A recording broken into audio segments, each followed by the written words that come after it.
Hey, it's Mick Coyle here. Hope you're well. Hope you're getting on okay and that you're staying safe through coronavirus lockdown, the easing of lockdown, and everything we're going through at the moment. It's been a really busy few weeks and months for myself included. You'll be aware there's been one or two changes to how we do Mental Health Monday, but I think you'll find the last few weeks in particular have been really interesting shows. And although the show may sound a little bit different and in podcast form, I think it's, been really, coming into its own during these strange times in which we live. I've got a week off this week, so I'm spending a little bit of time with the family. Not going anywhere, I don't think. Certainly not going abroad or anything like that. Just taking a little bit of time to recharge the batteries because, I don't know about you, it's been a really difficult time the last few weeks and months. Going to play you, though, a conversation I had just a week or so ago with a young guy by the name of Henry Holme. Now, Henry, along with a group of his friends, embarked on an incredible challenge. Now, I caught up with him halfway through that challenge, so the timings of this may feel a little bit off, but I'm glad to say that since we've spoken, the challenge indeed was completed, and the lads made their way to London.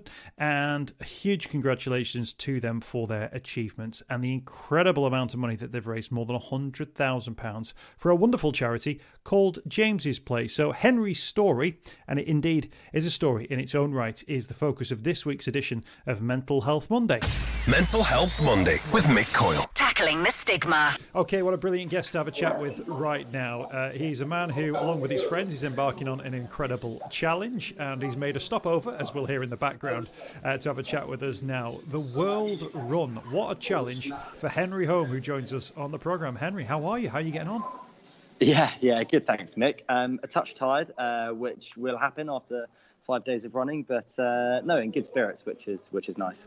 Brilliant. You're engaged in an incredible challenge right now at the moment. You've been on the road, as you say, for 5 days with a couple of days left to go. Just tell us about the challenge you're embarking on as we speak. So we are running 240 miles from Liverpool to London.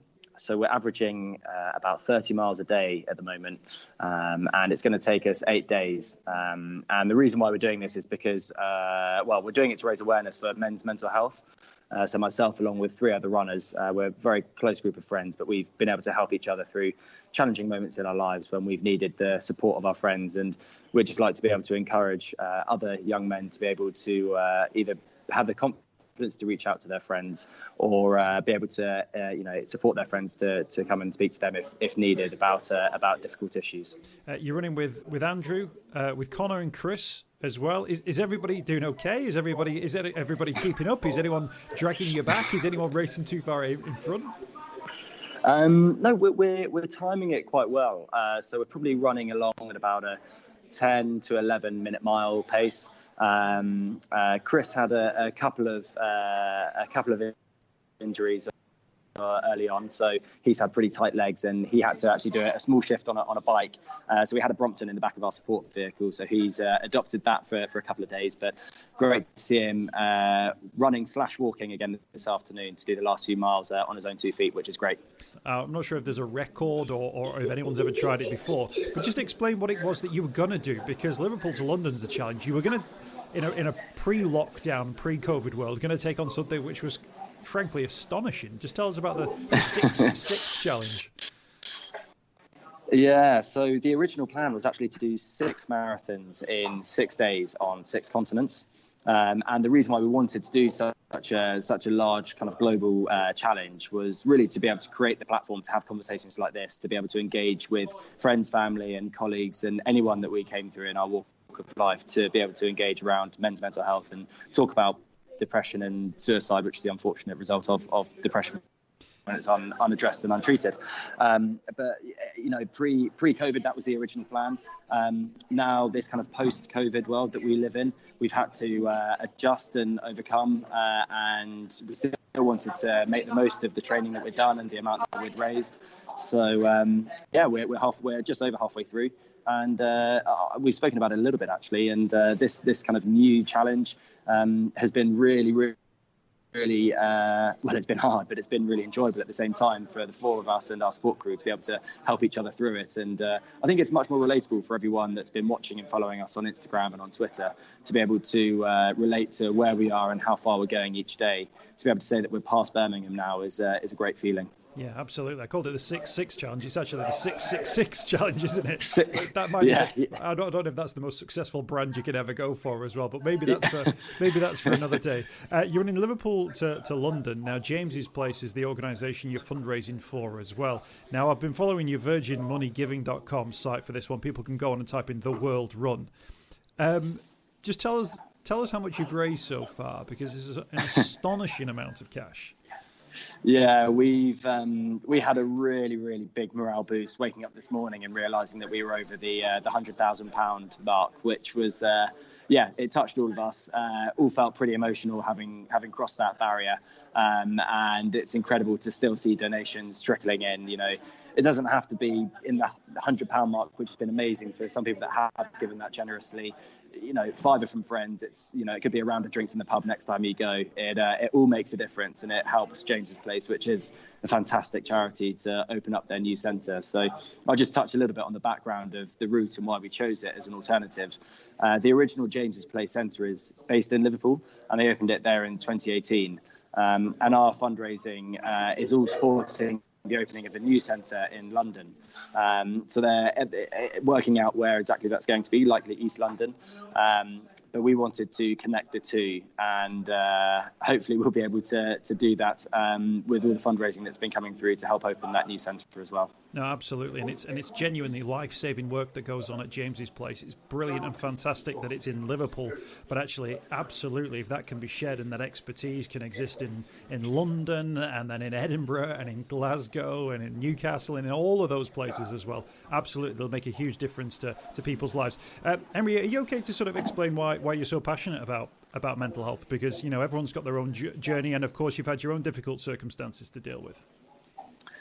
Yeah, of course. Yeah, I know it's something that unfortunately does happen, as I've already touched on. And my father took his own life in 2012, and it was something that I really struggled to deal with. I really struggled to understand and overcome.